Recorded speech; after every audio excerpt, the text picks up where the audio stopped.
যে গরম পড়েছে, গরমের সিজনে এরকম ঠান্ডা, ঠান্ডা রেসিপি না হলে কি হয় বলুন তো? গরমের দুপুরে ফ্রিজ থেকে ঠান্ডা, ঠান্ডা এরকম পাইপ চকোবার আইসক্রিম বের করে যদি খান, তাহলে মন প্রাণ কলিজা তো ঠান্ডা হয়ে যাবেই। পাশাপাশি আপনার ফ্যামিলি মেম্বাররা মন ভরে আপনার জন্য দোয়া করবে। সবচেয়ে সহজ পদ্ধতিতে কম খরচে বাসায় কিভাবে পাইপ চকোবার তৈরি করবেন আজকে সেই রেসিপিটাই শেয়ার করব। আর আপনারা তো সবাই জানেন হৃদয় ফেরদৌস খান চ্যানেল মানেই সহজ এবং পারফেক্ট রেসিপি। ইনশাল্লাহ আজকেও তার ব্যতিক্রম হবে না। আজকের রেসিপিটাও একবারে পানির মতো সহজ করে দেখাবো, তাও আবার কম খরচে। আচ্ছা, প্রথমে একটা বোলের মধ্যে আমি ঠান্ডা ঠান্ডা হুইপ ক্রিম এখানে নিয়েছি 1 কাপ পরিমাণ। এখন একটা বিটার দিয়ে এটা কিছু সময় বিট করে নিব। এই পর্যায়ে আমি অ্যাড করে দিব হচ্ছে কনডেন্স মিল্ক। এটা মিষ্টির জন্য আমি অ্যাড করছি। এতে করে চকোবার আইসক্রিমটা রিচ এবং ক্রিমি হবে। আমি এখানে 4 টেবিল চামচ মতো কনডেন্স মিল্ক ব্যবহার করেছি। আবারও কিছু সময় বিট করে নিয়েছি। আর এই পর্যায়ে আমি অ্যাড করে দিব ভ্যানিলা এসেন্স।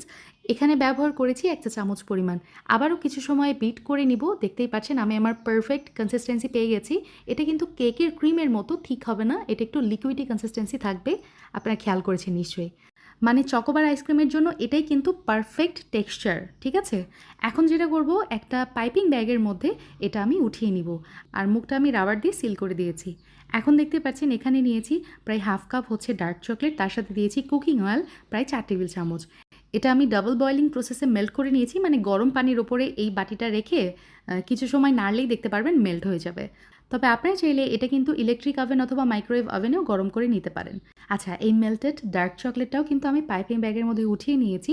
পারফেক্ট, আমার মানে চকোবার আইসক্রিম তৈরির সমস্ত প্রিপারেশন শেষ। এখন যেটা করব, এই যে এই পাইপগুলা বানিয়ে নিব। এই পাইপগুলা কেনার জন্য আমি বিভিন্ন জায়গায় খোঁজ করেছিলাম, অনলাইনে বলেন, তারপরে কেক তৈরির ইনস্ট্রুমেন্ট যেই দোকানগুলোতে কিনতে পাওয়া যায় সেখানেও খোঁজ করেছি, কিন্তু কোথাও পাইনি। অবশেষে নিজের বুদ্ধি খাটিয়ে এই ট্রিক্সটা বের করেছি। আপনারা চাইলে এটা ইউজ করতে পারেন, এটা কিন্তু অনেক হেল্পফুল। আর হচ্ছে অনেক সহজে হয়ে যায়।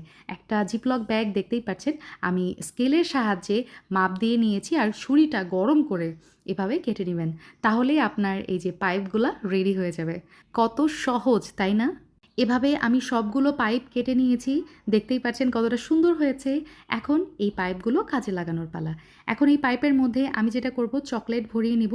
2 থেকে 3 টেবিল চামচ মতো এক একটা পাইপের মধ্যে চকলেট ভরিয়ে নেবেন। তারপরে ছুরি, স্কেল অথবা চামচ যেটাই হাতের কাছে আছে না কেন, সেটার সাহায্যে আপনি সুন্দর করে ইভেনলি ছড়িয়ে নেবেন চারিপাশে। এভাবে আমি সবগুলোতে চকলেট, মানে মেল্টেড চকলেট ভরিয়ে নিব। আর সেম প্রসেসে এভাবে আমি স্প্রেড করে নিচ্ছি। দেখতেই পাচ্ছেন কিভাবে কাজটা করেছি। এগুলো আসলে কোনো মানে এত বর্ণনা করার কিছু নাই। আই নো আপনারা একবার দেখলেই সুন্দর করে বুঝে ফেলবেন। এখন যেটা করব, এই যে চকলেট ভরে রাখা